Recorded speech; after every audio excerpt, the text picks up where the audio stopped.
Alors moi je voulais remercier le département, le président et le vice-président en charge de tous ces travaux. Simplement souligner qu'après une trentaine d'années d'attente, nous sommes satisfaits de cette première tranche. Je dis première tranche parce qu'il en reste encore une à faire qui est juste en face et qu'on souhaiterait ne pas attendre 30 années supplémentaires. Donc merci au département de continuer à mobiliser ses équipes et ses budgets pour qu'on puisse dans quelques temps, mois, une année ou deux, pouvoir terminer ces travaux parce qu'ils sont vraiment vitaux pour la qualité de vie à Lény. On a quand même ici une forte concentration de population avec aussi des projets, notamment des projets de Habitat 77 qui sont dans l'attente de terminer ce mur pour qu'on puisse remettre quelques dizaines de logements dans cette partie de la ville qui est un peu excentrée. Voilà, c'est ce que j'allais répondre à M. le maire, Jean-Paul, c'est qu'effectivement, ça c'est programmé, mais c'est concomitant avec le permis de construire d'Habitat 77. Donc je pense qu'il faut qu'on refasse peut-être une réunion, mais c'est bien dans les tuyaux, c'est bien dans les PPI, mais c'est vrai que faire un mur anti-bruit, on l'a fait là sur toute une zone d'habitation, et comme tu l'as dit, on l'a attendu, mais on n'est pas aux affaires depuis si longtemps. Je pense que ça a été rapide, et je voudrais vraiment qu'on remercie toutes les équipes, parce que c'est vrai que c'est les élus qui prennent les décisions, mais c'est toutes les équipes de la direction des routes qui sont à la manœuvre. Et voilà, l'autre partie n'est pas oubliée, simplement il faut bien qu'on travaille avec cette affaire d'Habitat 77. C'est préalable. Merci aux équipes parce qu'on a bien vu que c'était très compliqué comme travaux avec des gestions de circulation. Tout ça a été fait vraiment au mieux. Il y a eu une communication que tu as validée, Jean-Paul, en tout cas avant qu'elle sorte, et que le département, les flyers ont été distribués auprès des riverains, etc.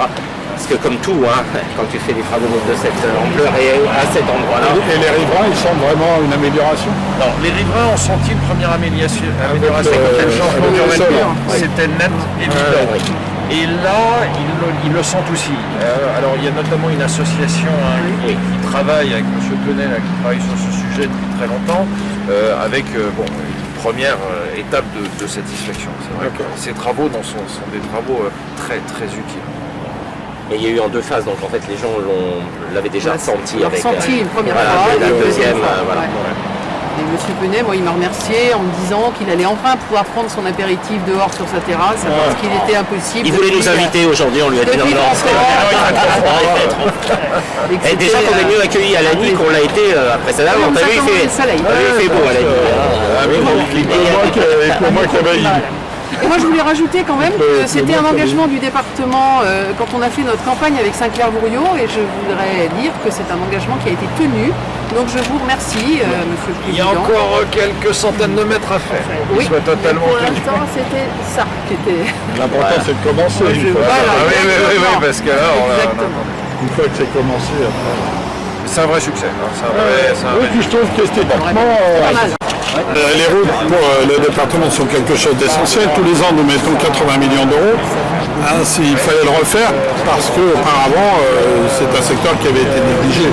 Et sans délaisser les autres moyens de transport, la route pour les Seine-et-Marnaises et les Seine-et-Marnais est quand même quelque chose d'absolument essentiel.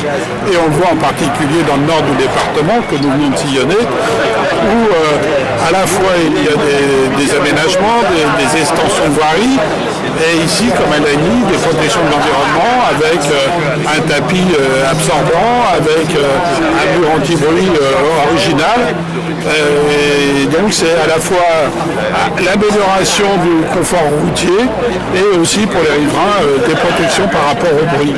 C'est à chaque fois notre volonté, améliorer les transports, améliorer les routes, mais dans un cadre d'amélioration du cadre de vie général des habitants.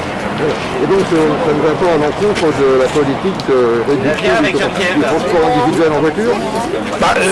On le fait également, avec des lignes de bus, Seine-et-Marne Express par exemple, les participations a aussi transport à la demande, un certain nombre d'opérations, mais la voiture en Seine-et-Marne sera toujours présente.